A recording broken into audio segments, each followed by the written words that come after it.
Hello everyone, welcome to my YouTube channel.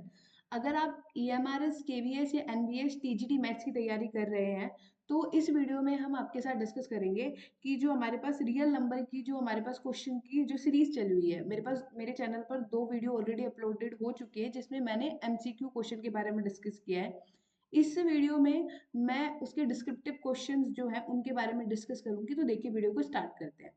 पहला question हमारे पास जो आता है वो इस तरीके से है कि प्रूव करना है हमें कि रूट 2 हमारे पास एक इरेशनल नंबर है। मैंने यहाँ लिखने का तरीका क्या क्या है, किस तरीके से है, वो सब कुछ यहाँ मेंशन किया है। ठीक है। तो इस क्वेश्चन को करने से पहले एक थ्योरम है, जो रिजल्ट है बेसिकली, वो यूज होगा इस क्वेश्चन में। तो मैं उसको डिस्कस कर लेती हूँ, फिर हम इस क्वेश्चन पे चलेंगे। ठीक है, उसकी स्टेटमेंट भी हम यहाँ पे लिख सकते हैं। तो देखिए, वो हमारे पास रिजल्ट क्या है उसकी तरफ चलते हैं। वो रिजल्ट हमारे पास ये है कि सपोज कर लीजिए कि p अगर कोई भी प्राइम नंबर है हमारे पास एंड p डिवाइड करता है a स्क्वायर को, देन p डिवाइड करेगा a को where a is a positive number. Basically क्या कहा है इस थ्योरम जो हमें बोल रही है, वो ये बोल रही है कि सपोज कर लीजिए कि आपके पास p कोई भी एक प्राइम नंबर है।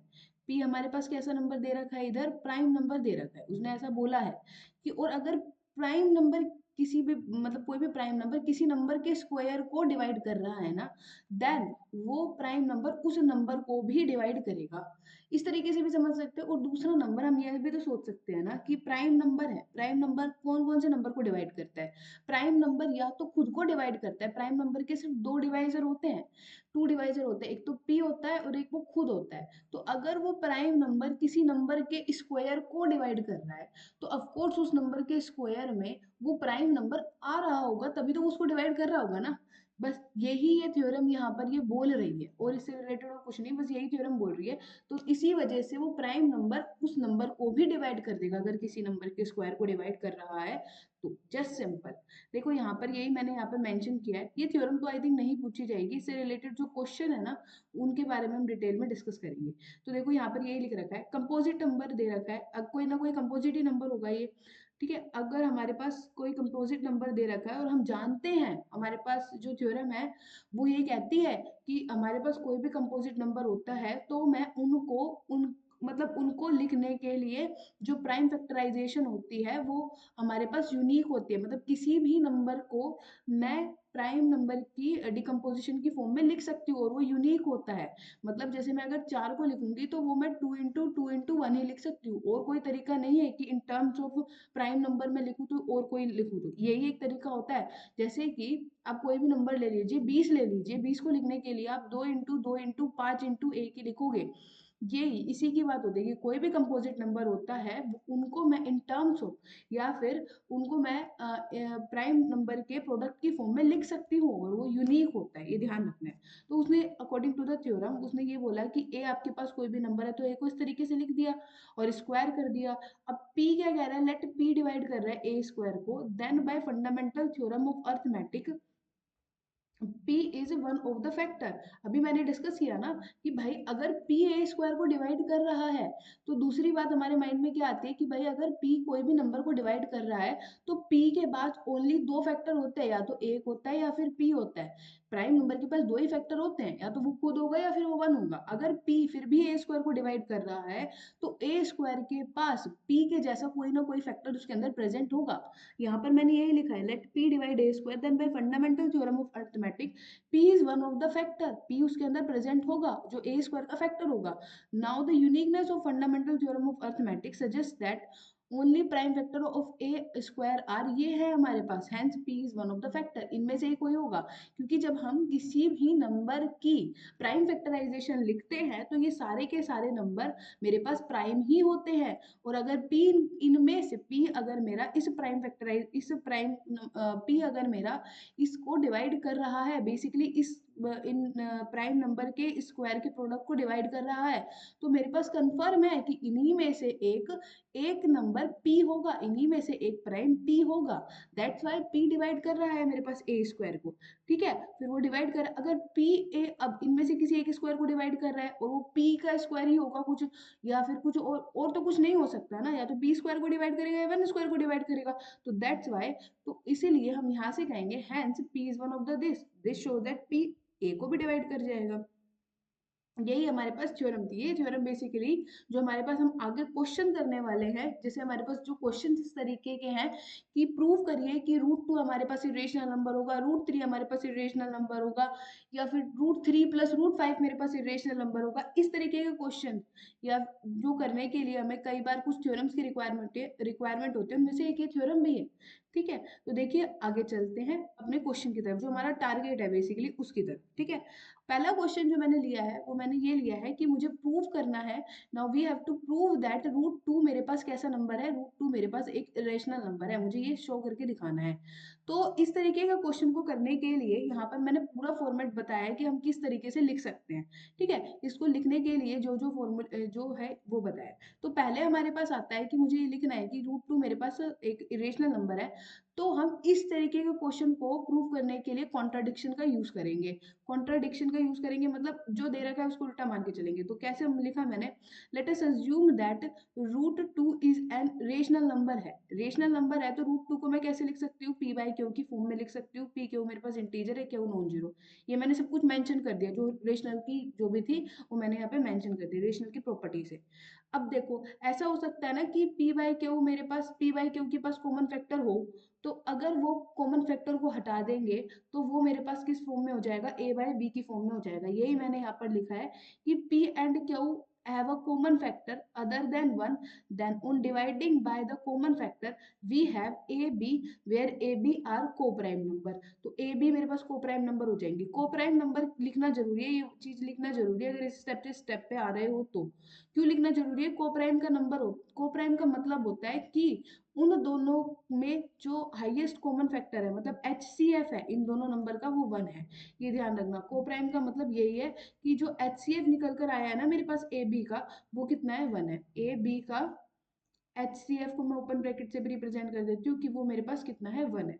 ठीक है, ये लिखना जरूरी है, ये चीज जरूरी है, ये चीज लिखनी जरूरी है। ठीक है, ओके। नाउ नेक्स्ट हम आगे बढ़ते हैं, उसमें हमने फिर क्या करा, दोनों तरफ वो क्रॉस मल्टीप्लाई कर दिया तो हम इस स्टेप पे पहुंच गए। दोनों तरफ स्क्वायर कर दिया, स्क्वायरिंग करने पे a² is equal to 2b² मिल गया। इस तरीके से करा। अब यहाँ पर इस वाले स्टेप को इस तरीके से भी तो लिख सकते हैं, a² by 2 is equal to b²।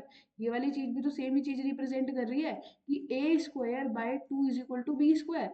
यही तो मतलब है। इसका मतलब क्या हुआ कि ये 2a² को डिवाइड कर रहा है, और 2 कैसा नंबर है मेरे पास, 2 मेरे पास एक प्राइम नंबर है। 2 मेरे पास एक प्राइम नंबर है। तो अभी जो हमने ऊपर थ्योरम पढ़ी थी, अगर कोई प्राइम नंबर a² को डिवाइड करता है तो वो प्राइम नंबर a को भी डिवाइड करेगा। तो देखो वही थ्योरम हमें यहाँ पर लिखनी रहेगी, since a² is divisible by 2 and 2 is prime number, so a is also divisible by 2। जो मैंने वीडियो के स्टार्टिंग में जो थ्योरम आपके साथ डिस्कस करी थी वो यहाँ पर यूज होगी, उसकी स्टेटमेंट हमें यहाँ लिखनी जरूरी है। ठीक है, वो स्टेटमेंट हमने यहाँ लिख दी। तो अब देखना, अगर कोई नंबर किसी नंबर को डिवाइड करेगा, पूरा पूरा डिवाइड कर रहा है, तो मुझे कुछ ना कुछ मिलेगा, c मिल गया, तो a को क्या लिख सकती हूँ मैं, 2c लिख सकती हूँ, वेयर c भी हमारे पास कोई ना कोई इंटीजर होगा। ठीक है, तो हमने क्या करा, a is equal to 2c हो गया, यहाँ पे लिख रखा है c इंटीजर होगा। अब हम क्या करेंगे, जो हमने ये था a is equal to 2c, इस इक्वेशन को मैंने 1 मान रखा था, इसके अंदर ये वैल्यू सब्सटीट्यूट कर देंगे। वैल्यू सब्सटीट्यूट करने के बाद 2c² is equal to 2b² हो जाएगा। इसको जब इधर सिंप्लीफाई करेंगे तो 2c² इज इक्वल टू मेरे पास b² हो जाएगा। ठीक है, यहाँ से मैं क्या कहने की कोशिश करूँ, देखो अगर हम इसको सिंप्लीफाई करें तो यही तो लिख रखा है c² is equal to b² upon में 2। अब ये तो हमारे पास कोई इंटीजर था, c एक इंटीजर था, तो c² भी तो मेरे पास एक इंटीजर ही निकल कर आएगा, ये थोड़ी ना कुछ और हो जाएगा। c² भी तो मेरे पास इंटीजर ही होगा, this is again an integer, ये भी मेरे पास एक इन स्क्वायर आएगा। तो बेसिकली मैं यहाँ से, और ये हमारे पास अगेन क्या है, प्राइम है। तो अगेन अगेन हमारे पास क्या चीज आ गई कि भाई किसी नंबर के स्क्वायर को एक प्राइम डिवाइड कर रहा है। किसी नंबर, ये सी आ रहा है मतलब कोई इंटीजर आ रहा है, तो इसका मतलब यही तो हुआ कि b² 2 से डिविजिबल है। मतलब क्या, b² 2 से डिविजिबल होकर कोई इंटीजर दे रहा है c²। इसका सिंपल मीनिंग क्या हुआ, जो हमने भी थ्योरम पढ़ी थी कि b² 2 से डिविजिबल है, 2 प्राइम है, तो b भी 2 से डिविजिबल होगा, b भी 2 से डिविजिबल हो जाएगा। जो थ्योरम पढ़ी थी वही वही चीज जो हम बोल रहे थे। ठीक है, यहाँ पर देखना this means 2 divides b square, जो मैंने बोल रही हूँ, जो भी आपको बताया है वही यहाँ पे लिखा है, and so 2 divides b therefore. अब देखना यहाँ इसका मतलब क्या हो गया कि भाई ऊपर हमने देखा था कि ए भी 2 को डिवाइड कर रहा है, वो 2 भी ए भी 2 से डिविजिबल है, बी भी 2 से डिविजिबल है, दोनों चीजें अगर ऐसी हो रही हैं तो 2 क्या हो गया, कॉमन फैक्टर हो गया ना, दोनों के पास कॉमन फैक्टर हो गया। लेकिन स्टार्टिंग तो हम मानकर चले थे कि ए और बी तो कोप्राइम है, कोप्राइम मतलब कि इनके बीच में सिर्फ एक ही कॉमन फैक्टर है, एक ही कॉमन फैक्टर है, और वो जो कॉमन फैक्टर है, एक ही कॉमन फैक्टर है, वो कॉमन फैक्टर कौन सा है, 1। लेकिन आप तो कह रहे हो 1 के अलावा कोई और कॉमन फैक्टर है, 2। ऐसा तो नहीं हो सकता, ऐसा तो नहीं हो सकता, ये तो हमारी गलत हो गई, जो हम मान कर चले थे वो गलत हो गया। देखो यहाँ पर यही लिख रखा है, इसको देखते हैं। Therefore, A and B have at least 2 as a common factor, but this contradicts that fact that the A and B have no common factor other than 1. So our supposition is wrong. Hence, root 2 is not an irrational number. We conclude that root 2 is an irrational number. इस तरीके से आपको सब कुछ लिखना है जो यहाँ पर लिखा हुआ है, ठीक है। ये जो एक्स्ट्रा चीजें मैंने बताई है ना, ये नहीं, ये जो मैंने पेन से लिखा हुआ है ना अलग से, आई थिंक ये क्लियर हो गया होगा। इसी तरीके से, ज्यादा कुछ हार्ड नहीं है, सिंपल सा है बिल्कुल, जो सोच रहे हैं उसी को वर्डिंग्स में लिखना है, जो थ्योरम यूज करी है दैट्स इट, और कुछ भी नहीं। इसी के जैसा एक और क्वेश्चन भी लिया है मैंने, थोड़ा सा लग गया वो, पहले इसको एक बार मैं दोबारा बताने की जरूरत है, अगर कोई डाउट आते तो आप मुझसे पूछ लेना, अभी अगले क्वेश्चन पे चलते हैं, ठीक है। देखो नेक्स्ट में एक इस तरीके का फॉर्मेट आ गया, root two is an irrational number, ये रूट टू बोला है ना उसने इरेशनल नंबर, वो रूट टू बोल सकता है, वो रूट थ्री बोल सकता है, वो रूट सेवन बोल सकता है, वो कुछ भी बोल सकता है। क्वेश्चन इसी फॉर्मेट में होगा जैसे ऊपर मैंने बताया, इससे अलग कुछ भी नहीं होगा। अगर इस तरीके का क्वेश्चन आता है तो, कि रूट टू को इरेशनल नंबर प्रूव करो, रूट थ्री को इरेशनल, रूट 11 को इरेशनल, वो सेम इसी तरीके से होगा, पर रूट टू के अंदर वो रूट थ्री कर देना, और वो जो चीज चेंज करनी है वो कर देना, सेम यही फॉर्मेट होगा। ओके, नाउ नेक्स्ट क्वेश्चन हमसे पूछा गया है, थोड़ा सा अलग ये वाला क्वेश्चन ले लिया है। नेक्स्ट क्वेश्चन वो पूछा गया है ना, वो ये पूछा गया है कि 5 माइनस रूट थ्री मेरे पास एक इरेशनल नंबर होगा, मुझे ये प्रूफ करना है। अब देखो इस क्वेश्चन को क्या करेंगे, करने का जब भी इरेशनल प्रूफ करना हो ना, तो हमें स्टार्टिंग इसी पार्ट से करनी है कि हम उसे रेशनल मान के चलें। हम किस तरह से स्टार्टिंग करेंगे कि हम उसे इरेशनल प्रूव करना है, तो रेशनल मान के चलेंगे, और अगर रेशनल मान लिया तो रेशनल के डेफिनेशन से चलेंगे, ठीक है। बस सिंपल सी बात है यही। तो देखो उसने बोला let us assume that 5 minus root three मेरे पास कैसा नंबर है, एक रेशनल नंबर है। भाई उसने इरेशनल प्रूफ करवाया, तो मेरे पास तो पहला कर्तव्य यही बनता है कि मैं उसको ऐसा मान लूं। मैंने मेरे पहले कर्तव्य से ये मान लिया। अब सिंस ये रेशनल नंबर है, तो भाई रेशनल नंबर अपनी डेफिनेशन का आएगा, अच्छा रेशनल है तो ये प्रॉपर्टी होल्ड होगी। तो मैंने यहाँ पे देखो लिखा, आप क्या कर सकते हो, यहाँ पर वो जो फर्स्ट स्टेप मैंने यहाँ पे बताया था ना, 5 minus root three is equal to p by q की फॉर्म है। और अगर आप यहाँ फर्स्ट स्टेप में मेंशन नहीं कर रहे हो कि पी और क्यू का जीसीडी 1 है, जीसीडी बोल दो, एचसीएफ बोल दो, दोनों बातें सेम ही है। तो अगर आप ये मेंशन नहीं कर रहे हो ना कि जीसीडी 1 है, जैसे ये वाला स्टेप मेंशन नहीं किया, तो आप अगले स्टेप में लिखोगे, जैसे मैंने ऊपर लिखा था ना, यहाँ पर देखो ये चीज लिखी थी, ये वाली चीज की मैं बात कर रही हूँ। यहाँ पर मैंने नहीं लिखा था, यहाँ पर मैंने जस्ट लिखा था कि पी और क्यू, ये वाली चीज, कि यहाँ पर मैंने जस्ट लिखा था कि पी और क्यू मेरे कैसे नंबर है, पी और क्यू मेरे इंटीजर्स हैं, और क्यू नॉन जीरो है।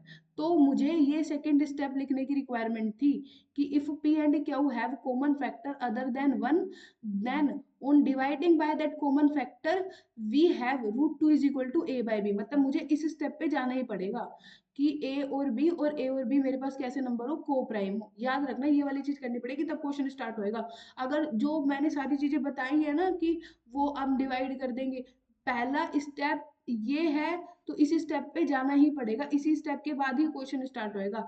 अगर इसी स्टेप के बाद ये सब कुछ चीजें लिखी है तो क्वेश्चन गलत हो जाएगा। हमें वो कॉमन जो भी नंबर्स होंगे उनको हटाना पड़ेगा, तभी हम ये बात करेंगे। मुझे बेसिक मेरे कहने का मतलब है कि अगर मैं लिख रही हूँ ना कोई भी नंबर, root two is equal to मेरा ए बाई बी की फॉर्म में है, तो मुझे ये लिखना पड़ेगा कि ए और बी मेरे को प्राइम नंबर है, मतलब उनका जीसीडी मेरे पास कितना है, 1 है, और बी मेरे पास कैसा है, नॉन जीरो है।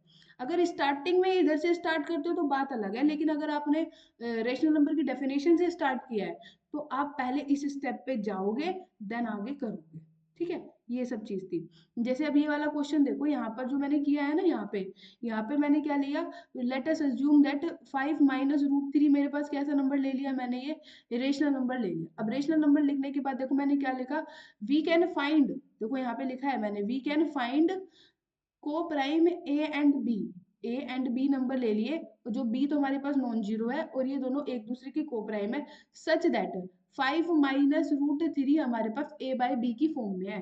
5 - √3 मेरे पास कैसा है, ए बाय बी की फॉर्म में है। तो 5 - √3 को हमने क्या ले लिया, ए बाय बी ले लिया, सॉरी। ठीक है, अब ये समझ में आ गया ना, ये वाली चीज ध्यान रखना है, जो जैसे जैसे लिखने का बता रखा है वैसे वैसे। आफ्टर रीअरेंजिंग में मैंने क्या किया है, रीअरेंजिंग में ज्यादा कुछ नहीं किया, बस मैंने ये किया कि जैसे जो इसके जैसे ये था 5 - √3 इज इक्वल टू, मैंने ए बाय बी लिख रखा था। ठीक है, और क्वेश्चन में वैसे ही मेंशन करके रखेगा कि √3 इरेशनल नंबर है, मैं यहाँ पे लिखना भूल गई, वो क्वेश्चन में मेंशन करके रखेगा। ठीक है, ओके, नाउ ये आ गया, तो 5 - A by B is equal to क्या हो जाएगा, √3 हो जाएगा।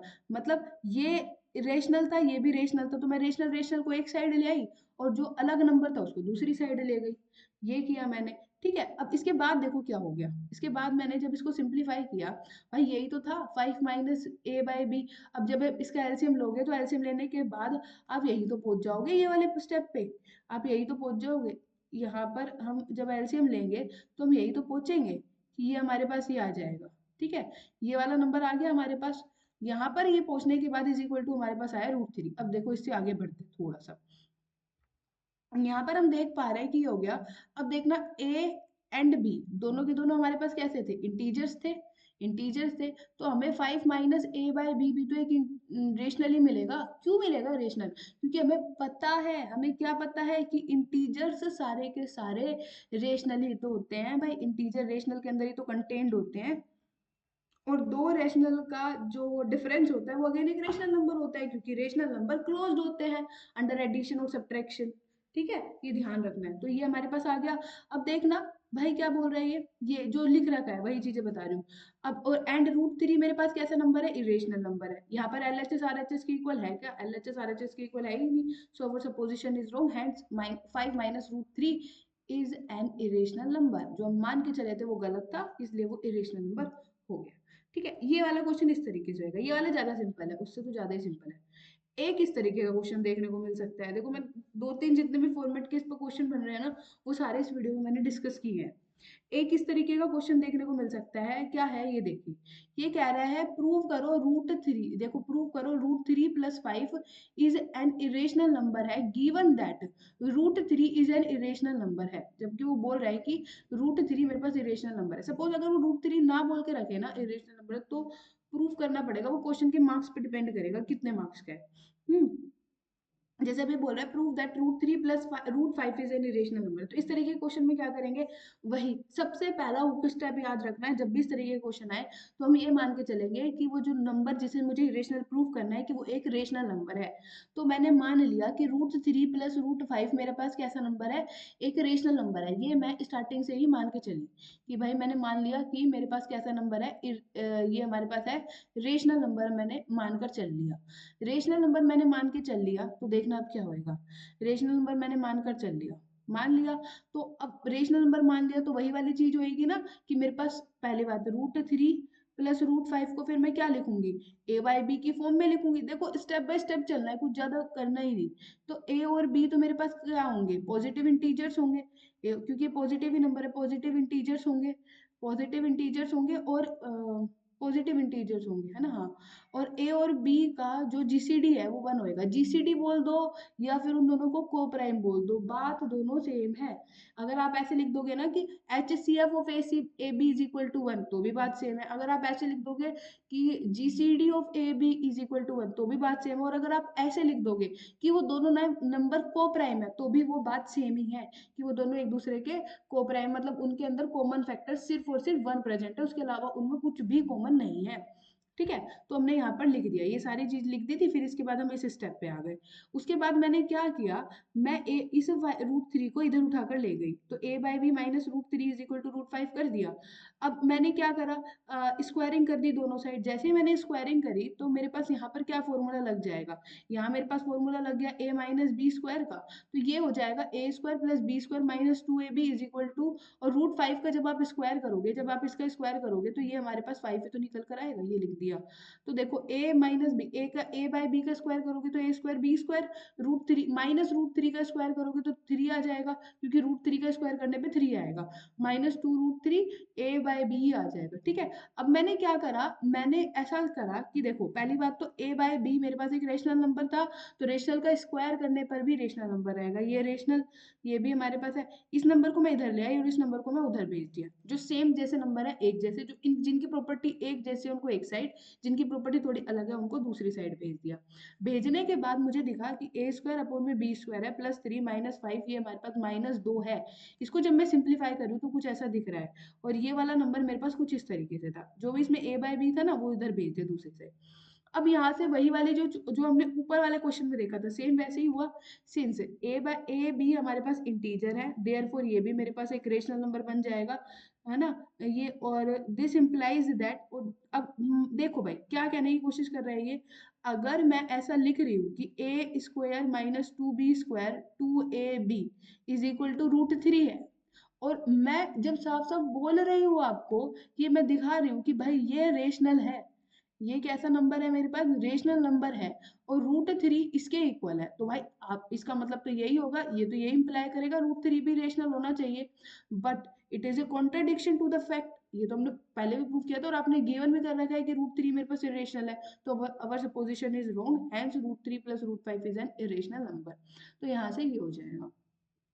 ठीक है, यहाँ से ये चीज हो जाएगी। देखो ये पूरा इस तरीके के 3 से 4 क्वेश्चन थे, मतलब, और इसी को घुमा फिरा के और कुछ बना सकते हैं। लिखने का तरीका यही होगा कि हम किस तरीके से लिखेंगे, जो जो चीजें थी वो मैंने यहाँ मेंशन कर दी है।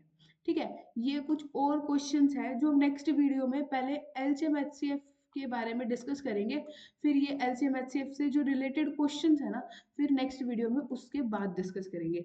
वीडियो अच्छी लगी हो तो प्लीज मेरे चैनल को सब्सक्राइब करें, वीडियो को लाइक करें। अगर कोई भी कंफ्यूजन होती है तो आप मुझे कमेंट बॉक्स में बता सकते हैं। आज की वीडियो में इतना ही, थैंक यू।